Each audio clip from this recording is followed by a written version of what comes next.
Good morning, everyone. Today, I want to share with you one of the most influential business books ever written, Good to Great by Jim Collins. Here's a question for you. Can a good company become truly great? And if so, how?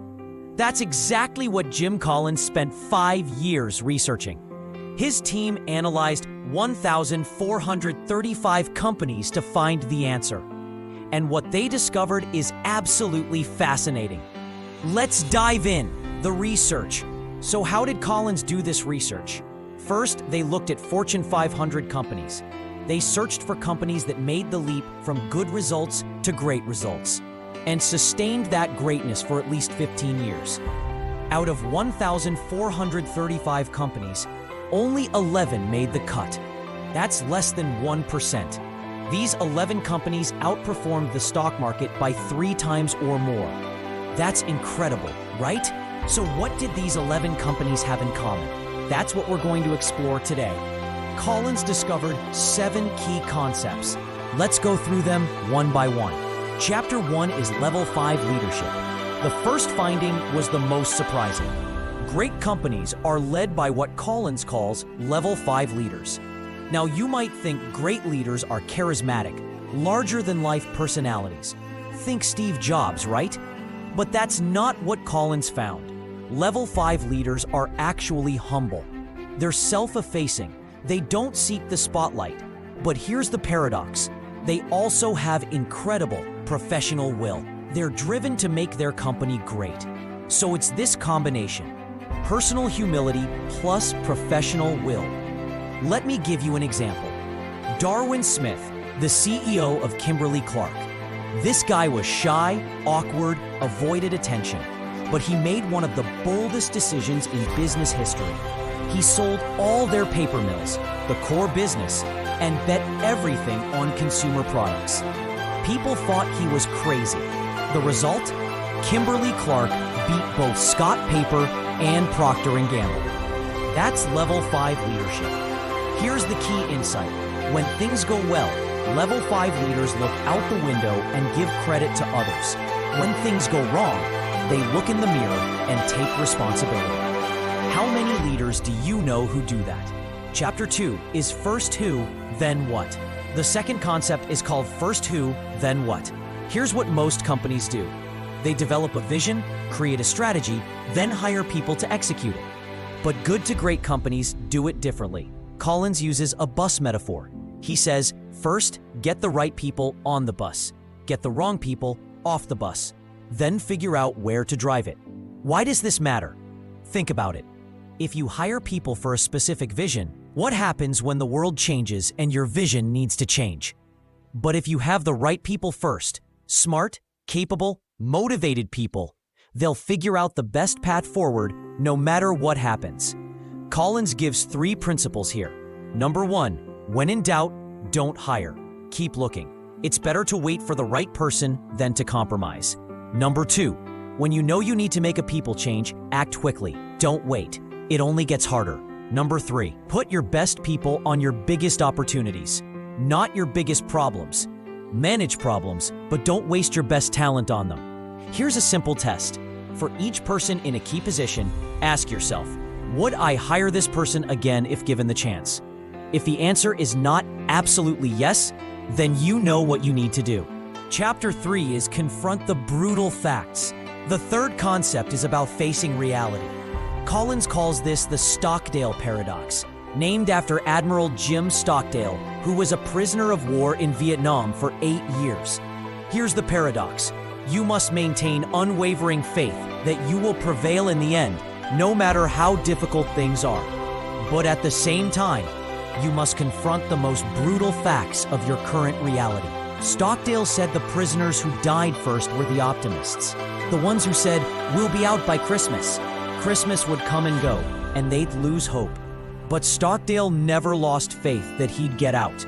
He just never deluded himself about his current reality. This applies to business too. Great companies face the brutal facts, but never lose faith. Bad companies either ignore reality or lose hope when things get tough. So how do you create a climate where people tell you the truth? Lead with questions, not answers. Engage in dialogue and debate. Conduct autopsies without blame. Build red flag mechanisms so problems can't be ignored. The truth is your friend. Embrace it. Chapter 4 is the Hedgehog Concept. Now we come to the most important concept, the Hedgehog Concept. This is based on an old Greek parable. The fox knows many things, but the hedgehog knows one big thing. Companies that fail are like foxes. They pursue many goals at once. They're scattered. They never focus. Great companies are like hedgehogs. They simplify their world into one simple, organizing idea. So what is your hedgehog concept? It's found at the intersection of 3 circles. Let me show you. Circle 1. What can you be the best in the world at? Not what you're good at, not what you want to be best at, but what you can actually be best at. This requires brutal honesty. You might discover that what you're currently doing is not something you can be best at. That's okay. Better to know now. Circle 2. What drives your economic engine? You need to understand the single denominator that has the greatest impact on your economics. For Walgreens, it was profit per customer visit, not profit per store, per customer visit. For Wells Fargo, it was profit per employee. What's yours? Profit per X. What is your X? Circle 3. What are you deeply passionate about? And I don't mean passionate about making money. That's a result, not a passion. What gets you excited? What would you do even if you weren't paid? Your hedgehog concept is where these 3 circles overlap. Now here's the thing. Finding your hedgehog concept takes time. The companies in Collins' study took an average of 4 years to get clarity. You need to create a council, 5 to 12 people, who meet regularly to debate these 3 circles. It's an iterative process. But once you find it, everything becomes clear. You know what to do. You know what not to do. Your hedgehog concept guides every decision. Chapter 5 is culture of discipline. The 5th concept is about discipline, but not the bad kind of discipline, not bureaucracy and rules. Collins says when you have disciplined people, you don't need hierarchy. When you have disciplined thought, you don't need bureaucracy. When you have disciplined action, you don't need excessive controls. So what does this look like? It's about creating a framework, a clear system with clear constraints, but giving people freedom within that framework. The right people don't need to be tightly managed. If you feel the need to tightly manage someone, you probably made a hiring mistake. Here's the key. Say no to opportunities outside your 3 circles. It doesn't matter how good the opportunity looks. If it's outside your hedgehog concept, say no. Your stop doing list is just as important as your to-do list. Collins tells a story about Southwest Airlines and rinsing the cottage cheese. Southwest realized that if they don't serve meals, they don't need meal equipment, which saves weight, which means faster turnaround, which means more flights per day. That's disciplined adherence to the hedgehog concept in every action. Small disciplines add up. Be fanatical about them. Chapter 6 is Technology Accelerators. Now, the 6th concept might surprise you. Technology is not a primary cause of greatness or decline. I know, shocking, right? Especially in today's world where everyone's talking about digital transformation and AI. But here's what Collins found. Technology alone doesn't make you great. Technology accelerates momentum. It doesn't create it. The comparison companies, the ones that failed, jumped on every technology bandwagon. They hoped technology would solve their problems.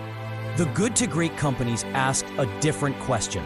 Does this technology fit our hedgehog concept? If yes, they became pioneers in applying that technology. If no, they ignored it, even if their competitors were using it. Walgreens pioneered satellite technology for prescriptions. Why? Because it fit their hedgehog concept of convenience for customers. But they ignored lots of other technologies that didn't fit. So the lesson is, don't chase technology for technology's sake. Use technology to accelerate what you're already good at. Chapter 6 is the flywheel. The final concept is my favorite. It's called the Flywheel Effect. Picture a massive, heavy flywheel, like a giant wheel mounted on an axle. You start pushing it. First push, it barely moves. Second push, still moving slowly. You keep pushing. Gradually, it builds momentum. After 1,000 pushes, suddenly it's spinning fast and it's unstoppable. That's how good to great transformation works. It's not one dramatic event. It's not one big program or restructuring. It's cumulative effort, step by step, building momentum.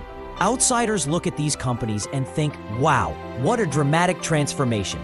But insiders know it was years of buildup before the breakthrough. Now contrast this with what Collins calls the doom loop. Comparison companies had no coherent concept, so they got disappointing results. So they changed direction. New program, new strategy.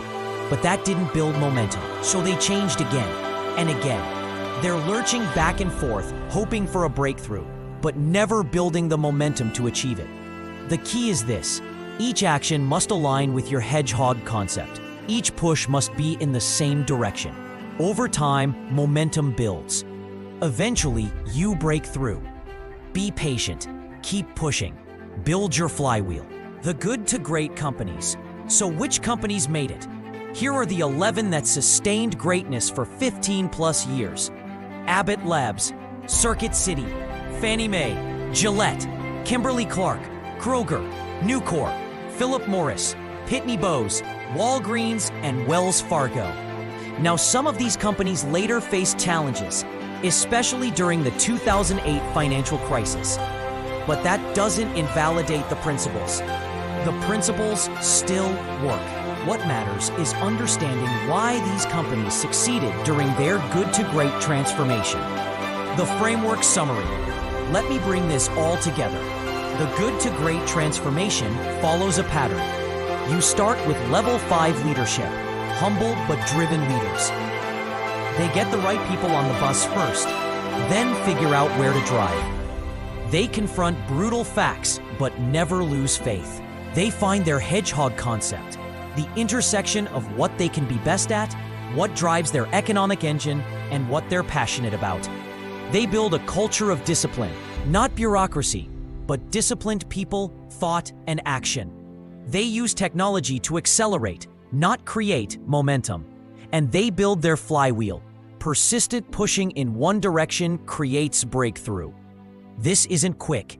The average transformation took 5 to 10 years, but it's achievable. The key insight? Greatness is not a matter of circumstance. It's a matter of conscious choice and discipline. Key takeaways from this book. So what should you do with this information? Here are your action items. 1. Assess your leadership. Are you demonstrating personal humility and professional will? 2. Do a people audit. For each key person, ask, would I hire them again? If not, absolutely yes. You know what to do. 3. Start defining your hedgehog concept. Create a council. Debate the 3 circles. This will take time. Be patient. 4. Build discipline. Create your stop doing list. Say no to things outside your 3 circles. 5. Start pushing your flywheel. Identify what builds momentum. Keep pushing consistently. Remember, build up, then breakthrough, not the other way around. Let me leave you with this quote from Jim Collins. Good is the enemy of great. Few people attain great lives, in large part because it is just so easy to settle for a good life. Don't settle for good. You can be great. It requires patience. It requires discipline. It requires the right people. It requires brutal honesty. And it requires sustained effort. But you can go from good to great. Start today. Build your flywheel.